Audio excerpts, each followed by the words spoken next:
Hello, I'm Ben Wattenberg. We all age every minute of every day.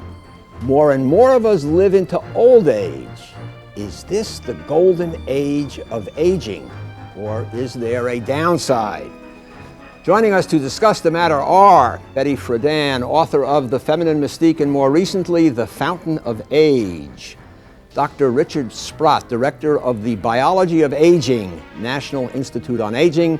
David Gutmann, professor of psychiatry and education at Northwestern University and author of Reclaimed Powers, Men and Women in Later Life.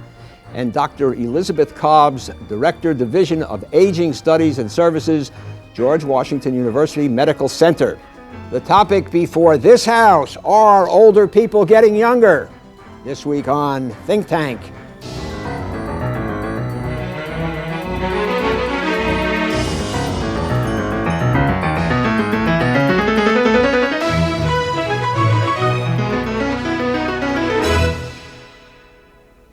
Grow old along with me, the best is yet to be.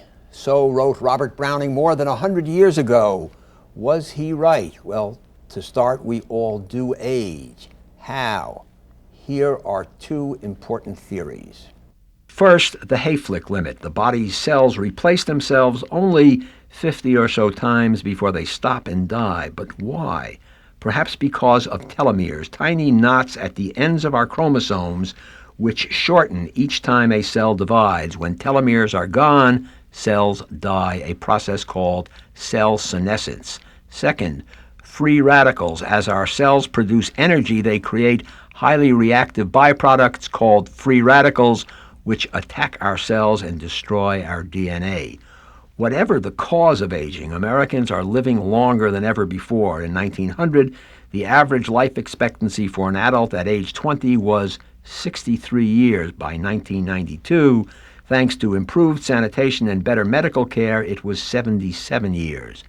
Americans are not just living longer, they are healthier, physically for sure, and possibly psychologically as well. Item: the percentage of older Americans with disabilities is dropping. Today, only 23% of people over 65 suffer chronic disability. Item: recent studies show that the mental abilities of people who are not afflicted by diseases like Alzheimer's do not decline significantly as they age. Still, despite the advances, growing old is often tough. It can be tough on both the body and the soul. Is this a good time to be old in America? Richard Sprott. Well, it certainly beats the alternative, which is to not be here at all. Sure, this is a good time to be old in America because I think modern biology and modern medicine are beginning to offer real serious promise of dealing with the disabilities of the last third of the lifespan and to promise us more independence and better function in the terminal third of our lifespan. That's very promising. Okay, Dr. Elizabeth Cobbs. Absolutely. There's an explosion of information and knowledge about how to be well when you're old. And the technologies and medicines that are available now have much less of a burden associated with them also, and a high rate of effectiveness. So it's very exciting from a medical standpoint. David Gutmann. Well, it's certainly a better time on the psychological front, so that aging is seen in its own terms as a period of life rather than as the antechamber to death. Okay, Betty Friedan. It's a good time if they don't mess around with Medicare and Social Security the way they're threatening to do. Everybody should throw their Social Security away on the stock market. If we can continue that, and if we break through, as we've begun to do, the mystique of age only as a programmed decline or deterioration from youth as the peak to terminal senility, we know that's not true, and we know that, for instance, only 5% of Americans over 65 have any kind of senility, but the question is, are we going to be able to articulate not this obsession with youth, but what I call the fountain of age, a sense of a new period of human life to be seen in its own terms, where we don't even know yet what the possibilities of growth and development are. It's not just decline. It was not long ago that a person aged 70 was considered old. We now have a young man with no gray hair whatsoever in his head, Robert Dole, at age 73, who is clearly going to be the Republican nominee for president, doesn't stop going. You have Alan Greenspan, who must be about 70, chairman of the Federal Reserve Board, and lots of other examples. Is something, as David Gutmann said, is something changing in our society, or is the physiology changing? What's going on? Well, for starters, I think we've got our medical approaches allow people to function much better. Part of that is the fact that they had better nutrition and better health care throughout their life. So they last toward that portion of the lifespan in better shape than they used to, and that's had a dramatic effect on our cultural expectations as well. We have more older people around as role models. We see more highly successful older people, so we expect better function out of older people. Would a Dole presidency give people who were once considered elderly sort of a boost? We're getting a perspective. I mean, Dole really isn't that old. When we're looking at the growth in the segment of old people over the age of 85, he starts to look like a youngster. Dr. Cobbs, you deal with elderly patients as a gerontologist, hands-on. What are some of the recent medical advances that have been specific to old people that have really changed the rate of disability and the intensity of disability? What would be the top 5 things? Well, I think it's more health practices over a lifespan that have made the biggest impact. We have the ability to cure many acute illnesses. For example? Blood pressure control, exercise, diet, preventing heart disease and stroke. That's a huge area of causing disability right there. So it's not just the medical interventions as much as it's the health practices that people are following in their expectations. You have things like the new forms of laser cataract surgery. I mean, that's something that has made everything a lot easier for people who are aging. Absolutely. And hearing and visual impairments are much less of a problem with those kinds of technologies. Also surgery. We've gone to much less invasive techniques of surgery and anesthesia. And for example, what would be some of the procedures that would be less invasive for elderly people? Right. Well, surgery that's done by a laparoscope, for example, when it's safe to do it that way, can spare a prolonged hospital stay. On what sort of a condition, for example? A gallbladder operation, for example. Instead of having a long incision and a week or 10 days in the hospital, people are leaving the next day and going back to work. Dick Sprott, there was a study out recently, we saw it in the paper, that among elderly people who do not have Alzheimer's, their rate of comprehension does not diminish. I think that there are large numbers of older people who don't show signs of Alzheimer's or other senile dementias who maintain very good function throughout their lifespan. I think there's also some interesting data that suggests what you do as you age. People who stay in professions that keep them mentally active stay mentally agile far longer. Staying active and interested and cognitively involved has a positive effect. Well, there seems to be a shift, actually, away from the priorities of youth, which are quick processing of a lot of incoming information, dealing with trees, towards a capacity in later life, albeit that the brain works slower, to see forests, to construct forests out of a clumping of trees, and to see larger patterns. The difference between knowledge and wisdom. Exactly, and wisdom, and there are qualities that emerge beyond youth that if you just look at the yardstick of youth, you won't get. But you give a 17-year-old and a 70-year-old the same test. 17 and 70. 17 and 70. Right. Okay. Might be a simple test that like you use to say whether they're senile or not. You know, unrelated words or numbers. Right. 17-year-old does better. You give a test that has anything to do with meaning, and the 70-year-old does better. The 70-year-old sees it whole, sees it in the context of a lifetime of experience, gets the essential meaning, and sloughs off the irrelevant details. And there is such a thing as wisdom, but we are such a youth-obsessed society that we only use that yardstick of youth, and it is interesting. We may begin to see that, I mean, look how badly the freshmen in Congress did in a certain kind of, well, we won't get into politics, but We might. not right now, right. Follow up on one example of what Betty just said. If we look at, every time there's a spectacular automobile accident that involves somebody who has a recent Alzheimer's diagnosis, there's a great cry to get older drivers off the road. Those roads are built by 25-year-old, designed by 25-year-old highway engineers to be driven in cars that were also designed by 25-year-old automobile engineers to be driven by 65-year-old people who can't see over the dashboard, don't process information in the same way, don't get information far enough ahead of the intersection. What we really should be doing is looking at the context in which people live out their lives and making it fit the people who are there. Not blaming the problem on getting old.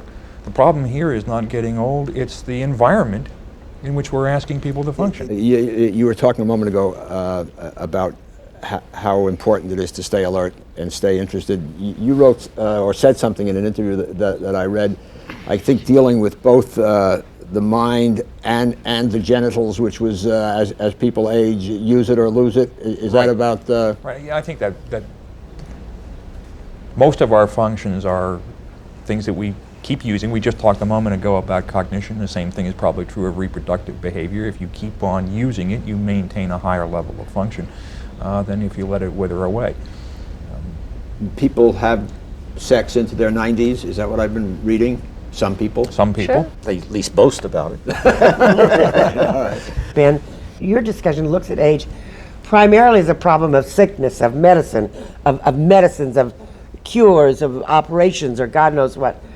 Whereas in fact, the reality is that the fastest growing group of our whole population are people that are not dying after 50 or 60 or 70, that are continuing, the great majority of them, to be a part of life, and that to see them as a part of life, so that what I think is going to come ahead in the next 10, 15 years, we get rid of the concept of retirement. Even now, I hear people say, well, that'll be my retirement job. I mean, people are not going to stop functioning in society. I told the American Association of Retired Persons they should change their name to the American Association of Resurgent Persons. The thing that people need more than any medicine, and this comes from the research of the National Institute on Age, and a big, gigantic research, Human Aging 1 and 2, two important things: purposes and projects that give structures, complex structure of the day, use their abilities, keep them a part of society, and bonds of intimacy, love. Doesn't have to be sex, love, bonds of intimacy. And so they're people. And the important things that we break through this mystique of age, just as sickness, just as decline, and look at this as a new period of human life, and then use these abilities in society, use this wisdom, and people will not need so much of the medicine. David, your book was called Reclaimed Powers. What did you mean by that?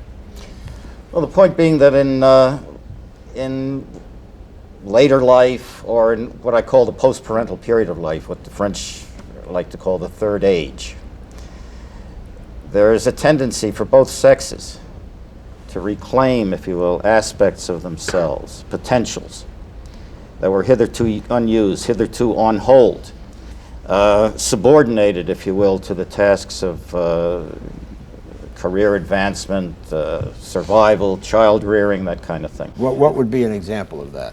You see quite dramatically, I think, in women, as they sort of emerge, as they come out of the closet, if you will, of the domestic role. They exit from the parental emergency, from that sense that somehow they have to live in and through their children.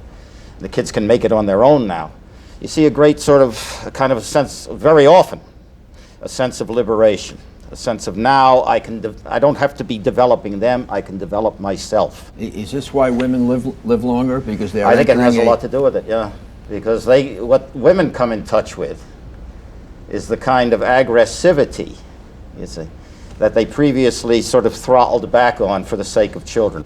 When that passes, women, as it were, reemerge. They reclaim the aggression that they used to send out of the house with their husbands. You know. And what happens to the husbands? The husbands also. He's retired from his macho Yeah. wars and Right. being a provider. And he begins to reclaim that which he used to concede to his wife, a gentleness, a tenderness, a sensuousness, and even a maternal quality. We all know about the sort of the maternal grandpa and the tough grandma. Well, that, in a sense, that stereotype has truth in it. And it's probably a good thing it does, because biologically that's what's going on at the same time. This older woman's estrogen levels are dropping, so her androgen levels make up a greater part of her hormone balance, and she becomes biologically more aggressive, while her husband's testosterone levels fall and he becomes less aggressive. Right. So biology sort of reinforces that shift. Elizabeth Cobbs, do you see these sorts of patterns emerging with specific patients that you deal with? Well, I did want to ask what happens to the woman who doesn't submerge, but maybe that's another discussion. Who doesn't submerge, what, in the earlier years?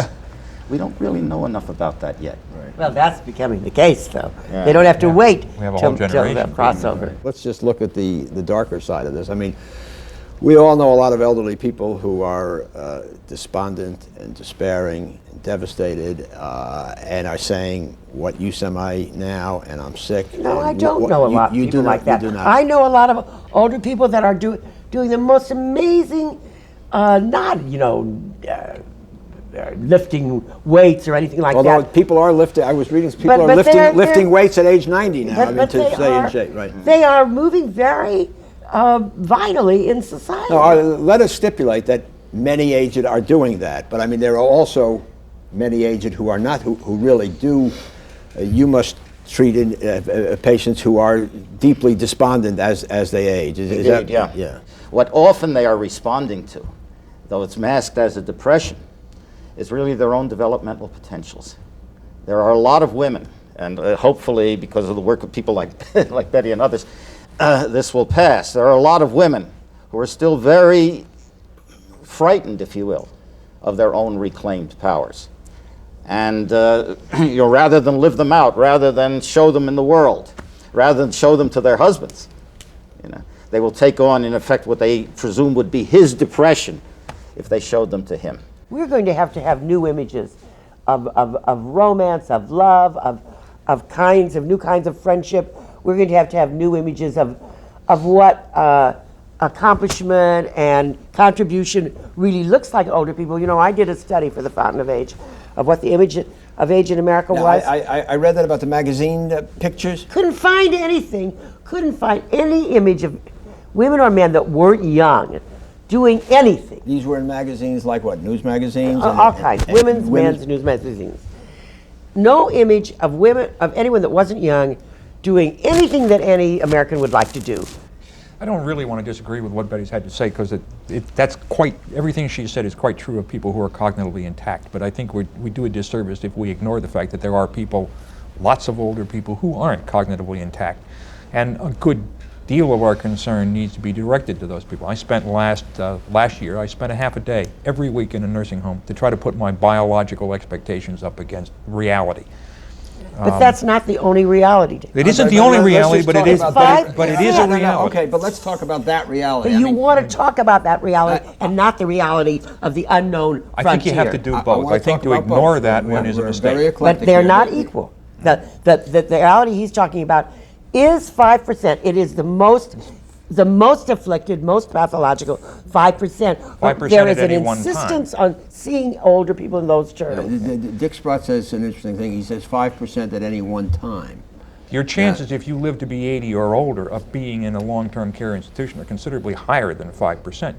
5% of the people in that portion of the population are there at any one time, but your risk of winding up in that situation, if you live into your 90s, is more like 25 or 30%. Oh, if you live into your 90s, you should be so lucky. You should be so lucky. If we eliminate diseases one by one, in theory, do we live longer and longer and longer, not to 90, but to 100, 120, 150, or is there, there's argument some of your about stuff, that. Yeah. there is an argument. I mean, There are some people who believe that we could produce routinely 150 to 180-year-old human beings. healthy people. Healthy people. There are lots of others who don't think that's what's going to happen. What will happen is that more and more of us will get out to that 70 years in good health and then drop off at the end with some catastrophic organ failure. I mean, basically, we're biologically programmed in that way. The longest living human being we currently know is something around 121 years of age. She died this spring. I think she died. Right. And you know, there are, out of billions of people for whom we have some kind of records, there are 2 or 3 survivals past 115. So there's a biological limit there that we approach. To get back to something you asked earlier, though, Ben, you know, again, the preoccupation with death is a young person's shtick, it turns out. That, as you remarked, the older person does not so much fear death. They fear social death. Yeah. They fear dying to others. They fear dying in their humanity. Physical death is far less of an issue. I've rarely seen anybody driven to a depression, you see, by the prospect of oncoming death. The prospect of immobilization, yes. Mm-hmm. The prospect of losing your marbles, yes. But not by the prospect of physical death. Loss of independence and function, we fear. You a new sense that with dignity, you can choose to die, not having all these invasive things that are not going to really cure you and are going to be terribly painful, be in a hospital, hooked up to machines, but at home, surrounded by family and friends, and a sense that you live your death. You know, it's a part of life. This is part you of have the real choices. hospice movement? Yes, it's very important. It's very important new development. I think it's much more important than nursing homes. If a person in his 50s, 60s, 70s, whatever, wants to live longer and healthier, what should he or she do? I think it's easy, but it's not what people really want to hear. Well, 1, you give up smoking. You engage in regular, daily, load-bearing exercise. You eat foods in moderation. And that's about it. Fasten your seatbelt. Those are the things that make you live a long time. There's no magic bullet. There's no pill that's going to do it. And keep working in a job you enjoy. Keep working in a job you enjoy. You're right. Avoid depression. yeah, right. But how Now, one of the things we find is that there's some interesting data on this from your side of the fence, that depression in later life, much as in infancy, degrades the immune system. Yeah, but how do you avoid depression? Well, by a more feisty, Right. assertive, combative stance, which again is why women, I think, live longer than men. You take new risks. You try something new if you burn out on your old stuff. Yeah. You find some way to use whatever you've got, or to even find out some new stuff you're capable of. And you risk falling in love again. No matter what you're going to do with it. You just risk it. All right, let's just, last question. Is society, as we know it now, doing better at making things better for the elderly? I think we are getting better as there are more older role models around, and I think we've got a ways to go. And if you go to Hawaii, for example, where the silver-haired people are venerated in the way they are in here, you'll see what we could do on a regular basis. People step out of the way of people with gray hair to let them get on the bus first. That doesn't happen in our cities, but it could. Hey, you knock them aside because they're maybe a little weaker, So right? we could do it differently. They don't have the upper body strength. Dr. Cobbs? I think we're doing a much better job, and I agree with Betty's point about that this is an intergenerational, intergender kind of activity, and that these different groups have so much to give each other. And so the challenge of solving the problems of aging or whatever problems people are facing come often from other groups and how people can give to each other. That's what we're really learning about. One of the things that's happening in the society is that there is generally now a greater acceptance of, you know, qualities of softness and tenderness in men, and the qualities of assertiveness, aggression, competitiveness in women. And I think that has particular benefit. I never thought it was a very good agenda for the young, but it has particular benefits, I think, for the elders. And I'd rather, by the way, I'd like to see us use the word elders rather than aged. Right. It kind of accredits the developmental changes that normally take place in them. The whole New Age syndrome is not necessarily so great for young people, but it makes a lot of sense for elderly. It makes a lot of sense Yeah. for the elders. Interesting. So what about a shorter work week for everybody? It would be very good for women and men in the parenting years. It would be very good for the youth and beyond youth that has to combine education and work. And it would enable older people not to be pushed out as they are now in their 60s, their 50s, even in their 40s, but continue to contribute to society. But they don't want to do it. And none of us should want to do it in the kind of 60-hour week, practically, that people are working on. All right, thank you, Richard Sprott, Betty Friedan, Elizabeth Cobbs, and David Gutmann. and thank you. Please send your questions and comments to New River Media, 1150, 17th Street Northwest, Washington, D.C. 20036, or we can be reached via email at thinktv@aol.com and on the World Wide Web at www.thinktank.com. For Think Tank, I'm Ben Wattenberg.